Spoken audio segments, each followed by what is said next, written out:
I'm sure everyone wants to know what's kind of been going on in my love life.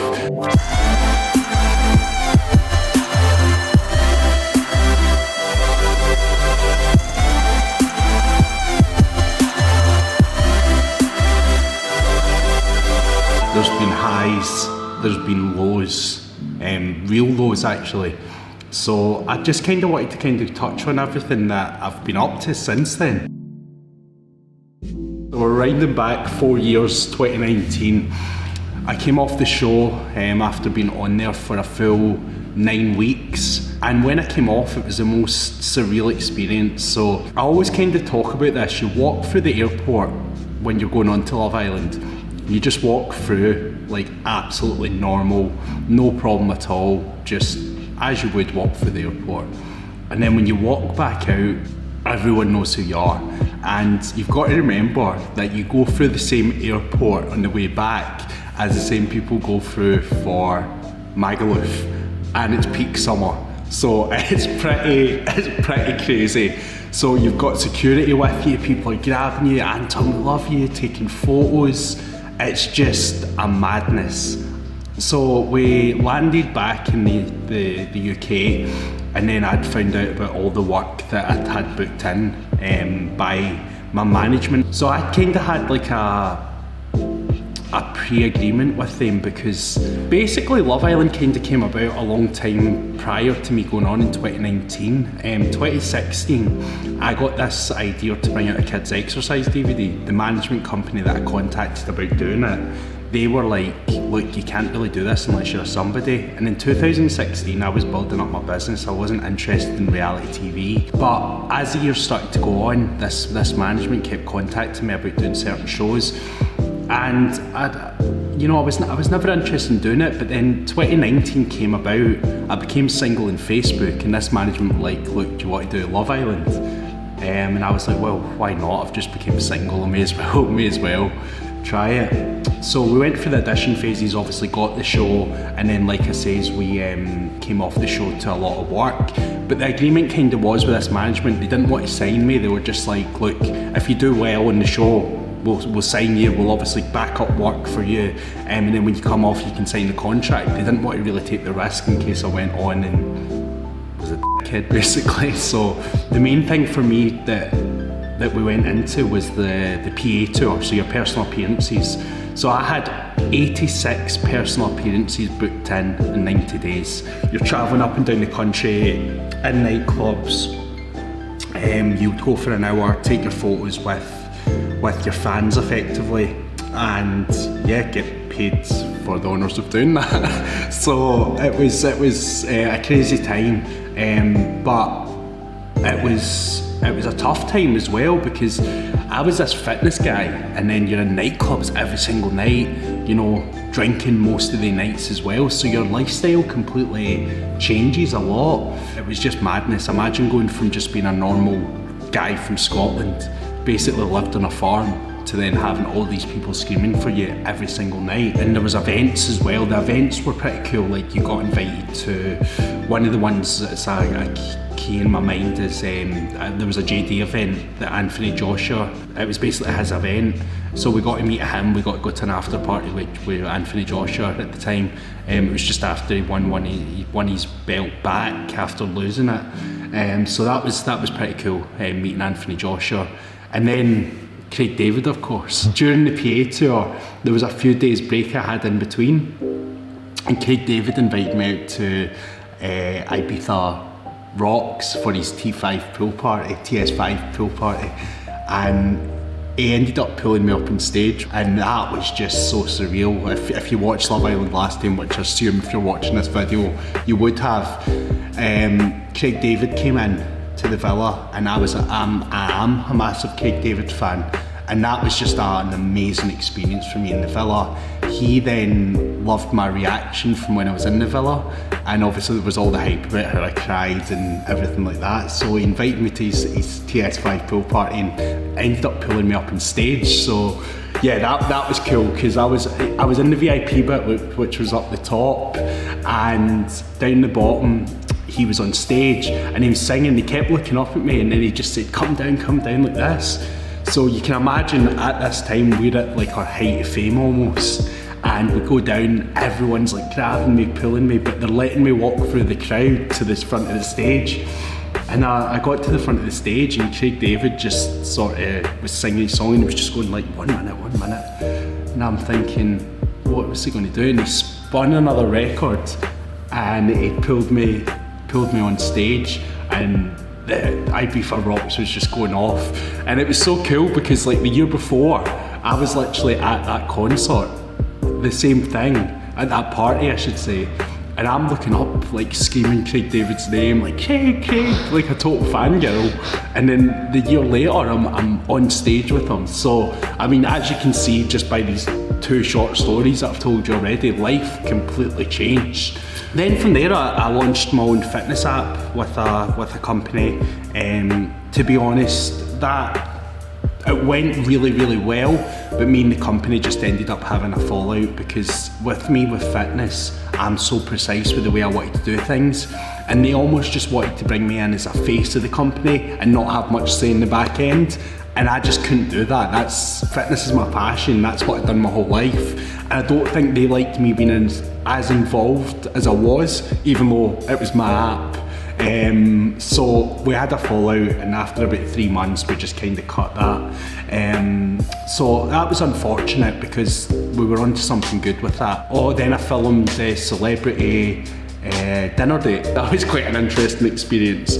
So with the celebrity dinner date, the people that you're going on the date with don't know that it's you turning up to their door. They just think they're just cooking for a blind date. And then you turn up to their door and obviously they know who you are. So that was quite an interesting experience as well. And then of course, just not long after that, COVID hit. It was funny because me and Joe from my season of the show, we were meant to fly to Miami for the Ultra Music Festival that day that it went into lockdown. And it was funny because before it, people were talking about, oh, you might not be able to fly. And I'm like, they can't stop you flying. Like, they just can't. They closed down the world for about, what, a year nearly.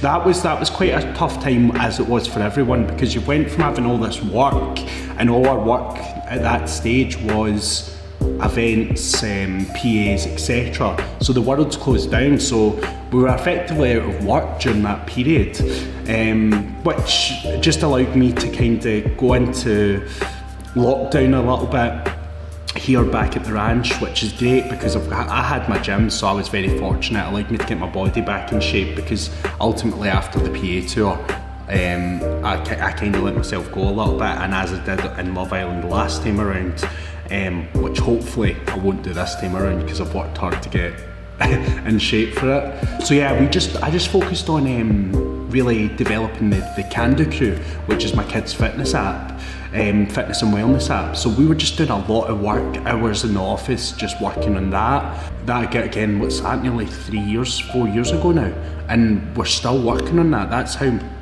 much this project's taken to put it together. Building apps, getting animation right for it, making sure that it's how we want it to be, because ultimately this project is the reason that I wanted to go on Love Island in the first place, in the sense of I contacted the management to bring out a fitness concept for children. So the goal always was, after I came off Love Island, to work on this concept, and I kind of lost my way a little bit when I went into the PA tours. I was so busy, so lockdown allowed me to really work on that project and really focus on that project for that period of time. So it was a good period for me. As that was sort of coming to the end, lockdown phase, I actually got invited on an influencer trip to Dubai. So I got invited over to Dubai. Literally, I messaged in my DMs from a guy that owned a company that basically sorts out events in Dubai. So basically what their company does is, because Dubai is such a place that you can do so many things, a lot of people don't know how to plan their holiday. So you would go to this company and they would say, right, what do you like to do? And they're like, okay, I like to do this, this, this and this. And they'll plan your holiday for you. So the job really was for me to go, stay in a nice hotel, get to go to parties, do safari days, or like all the stuff you can do in Dubai, but just do some stories, etc. from it, which was really nice because it was a free trip to Dubai, never been before. It was just after COVID, so it was great to travel again. And yeah, I went over there, and me and the guy that ran the company became really close in that 10 days I was over there. And it was just leading up to Christmas at that point, and he had said to me, listen, what you doing for Christmas? And I says, well, me and my mum probably going to fly back and take my parents on holiday. He says, why don't you just fly them out here and spend the time with me, and my family's going to come back over from the UK to have a holiday, so we can just spend it together. And that's what we did. So we had an amazing Christmas together, and then of course me and him got closer again. And then we just kind of got this idea one day when we were drunk, I suppose, he was in the entertainment business, he was a DJ, and I was in the fitness business. What if we could create like a nightclub-style gym? Before you know it, that idea came to fruition. I moved to Dubai, we opened up this gym. I won't go into too much details about what ended up happening, but there was a little bit of fallout, and yeah, it just ended up not ending good. So I mean, mum and dad had always said that you should never go into partnership with people, so especially people close to you. So there was a little bit of a fallout, and you know, that's no longer part of my businesses anymore. But it was a good experience, and you know, I've learned a lot in the last few years about a lot of things. May as well touch on the sort of business venture side of things now that we're kind of on that route. I took over my parents' popcorn business. They were getting a little bit older, they didn't want to, you know, be as heavily involved in the business, so I asked for a bit of help. I've got my own fitness app launching very soon. If it may be launched by the time this video comes out, who knows. I was doing like online coaching prior to that, but I wanted to create something a little bit more accessible to people that was more affordable as well. So I've been working hard to create a concept of a personalised programming app for people. And then of course the Candid crew, which will be launching it early 2024. So again, that could be launched by the time this video comes out, but we're just finalising some details.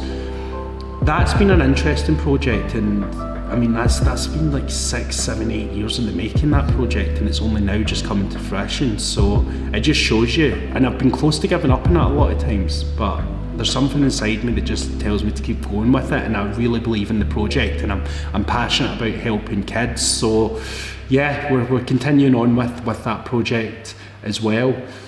Launched my own book. That was an amazing experience. I launched my own book back in 2022, I believe, maybe 2021. It's been a little bit of a while now since I remember, but that's 50 Steps to the Best Version of Yourself, which is a self-help and motivation book. I mean, I never ever thought that I would have been an author, and it was with Bloomsbury Publishing. That is the same people that do Harry Potter's books. So that was an amazing deal for me, and I just couldn't believe it. So it just shows you, by going on a show like Love Island, how it completely changed your life. It was crazy, and life's been great since then as well. But that's all the goods that's came with it. There has been a lot of bads as well. I want to be 100% open with you guys and honest. I went through a little bit of a phase when I got into bodybuilding, especially. It really affected my mental health in a lot of ways. I'd done bodybuilding show, I'd done my first one. It's something that I always kind of wanted to do, was bodybuilding from a young age, and I just wanted to tick it off the list. So I went on quite a big bulking phase, and I changed my appearance a lot. I went up to 105 kilos. To give you an idea, right now I'm sitting about 85 kilos, so that's like 20 kilos heavier.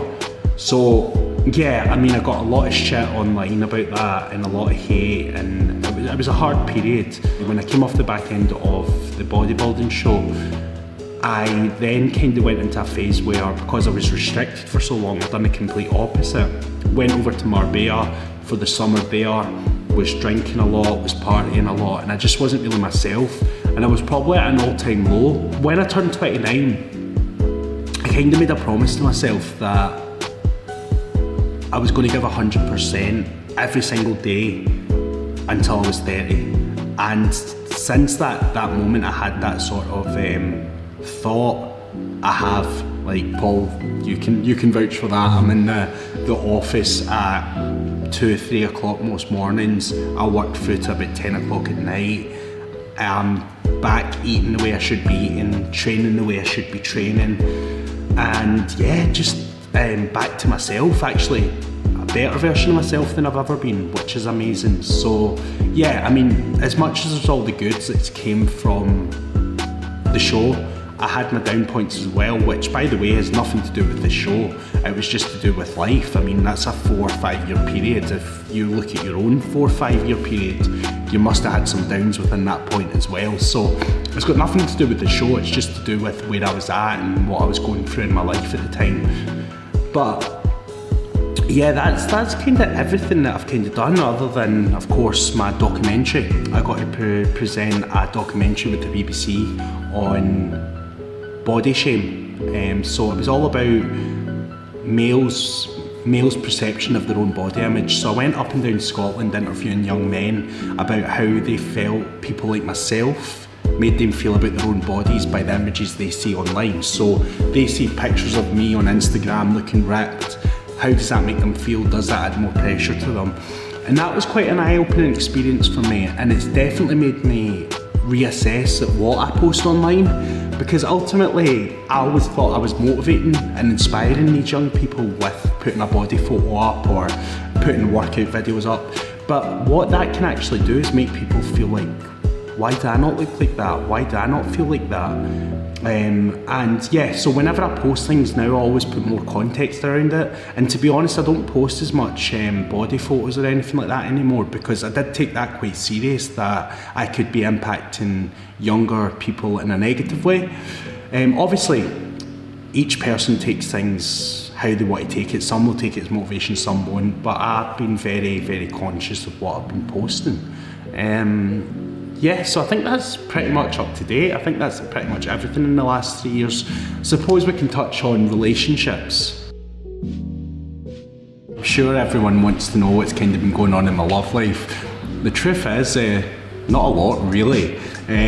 Let's touch on what happened when I left the show. Me and Belle left the show together, and we were together 5 weeks post-show, and I think we'd probably seen each other 6 or 7 times in that period. I mean, like I said, we were so busy with PA tours and clubs night after night. I was travelling up and down the country. There was one day I was in 3 countries in the same day. I was in Scotland, Ireland and England all in the same day. So we were just so busy and we never got to see each other. So it just became one of these things where it was just like pointless. You went from spending every minute of every day with each other to then barely seeing each other. So that kind of faded out. To this day, me and Belle are still good friends. I wonder if she'll be on the show, because she's not said anything. There you go. Yeah, like I said, I never really seen Belle much at all during that period, which was a shame, because we did get on really well. But I always said in the villa, and one of the reasons why I never made her my girlfriend at that time in the villa was just purely because I didn't know what life was going to be like when we came out. And it wasn't because I didn't believe in the relationship, I just knew that life was going to be different. So yeah, it was a shame, because we did have like a really good connection, such a Love Island phrase, but we did. And like I said, we're still pretty good friends to this day. I bumped into her at a party in Marbella a few months back when I was living in Marbella, and we just get on so well, and we'll touch base with each other every so often. So there's no hard feelings between us two, and it was just one of the things. Then from there, obviously just dating, but the thing is, when you come off a show like Love Island, you don't know why people are dating you. Are they dating you because they are physically attracted to you, or are they dating you because you are Anton from Love Island? And I'll always remember picking one girl up in particular, and she was doing her stories, and so I literally picked her up in the car, and she was doing stories with me and everything, and I was like, what are you doing? And I was like, right, the date's ended now. So she got in the car and she got back out the car, and I was just like, it's not happening, it's just not happening. So you then start getting your guard up. So from that point, I really stopped dating people for about like 2 or 3 years. And then I ended up meeting a girl in Dubai. She came to one of my classes, funnily enough. And I thought I was teaching the class, like doing my thing on the spin bike, and I thought to myself, that's a bit of me. And I knew she was new because obviously I owned the gym, so I was there for every class, like making sure, you know, when new people came, greeting them, etc. So I knew she was new to the class. So I made up this random thing where I was like, all new people come upstairs for a free protein shake. Oh man, my chat never got any better. But anyway, invited her up for a free protein shake, gave her that, and yeah, we started talking and whatnot, and she then ended up messaging me on Instagram. She did not have a clue who I was, which I really liked about her. She genuinely didn't. She didn't know what Love Island was. Well, she knew what Love Island was, but she just never watched it, was never interested in it. And I think that was one of the main big attractions for me, first and foremost. And the two of us got on so well, had a great relationship for about a year there. And then it was just one of the ones where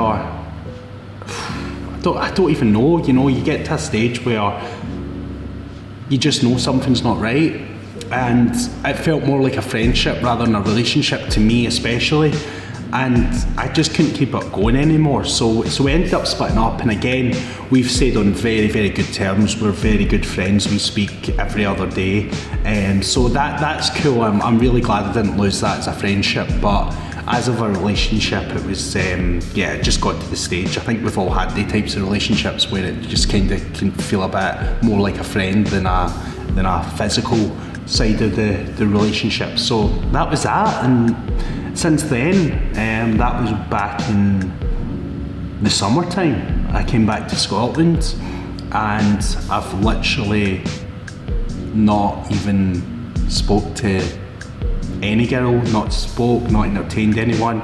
I'm just not interested in it anymore. You know, I'm coming up to 30 this year. I'm really, really looking to find someone that I want to spend the rest of my life with. And obviously, with Love Island coming up this time around, I do see that as a real potential for that to happen, purely because, like I spoke about just there, you don't know why people are dating you when you come off a show like Love Island. So the only people that can understand that is people that have went on a TV show like that. They're going back on this show this time around for the All-Star season because they've not found someone as well. And it's just trying to really find someone that you've got a good connection with, that understands your life as well, and has the same goals and ambitions as you, and that's all I'm really looking for. So I know I blabbered on a little bit, but it gives you an overview to where I'm at in my life right now and what's happened between Love Island 2019 to the All-Star season. So yeah, hopefully you enjoyed that video, guys. Hopefully it's gave you a good insight, and I'll see you next time for why I'm going back on Love Island.